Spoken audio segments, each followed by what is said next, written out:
Magandang hapon mga kaibigan. Andito tayo sa Dolores, Palakpakin, San Pablo City. So makikita nyo, ito yung barangay road ng Dolores. Ayun yung boundary ng San Pedro at Dolores. Napakalapit sa boundary. Tapos ito na ang property. Yan, dikit na dikit. Dikit na dikit sa barangay road.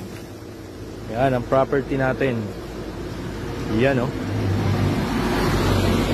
So guys, kakaunti na ang mga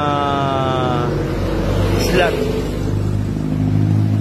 Napakamura, dikit na dikit. 3.5 inner, 3.8 corner lot. So yan, dito lang dito na sa Dolores, San Pablo City. Ito guys, yan ang property.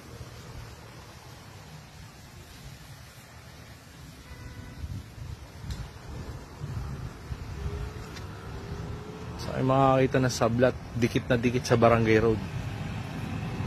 Hindi secondary road, barangay road. Ayan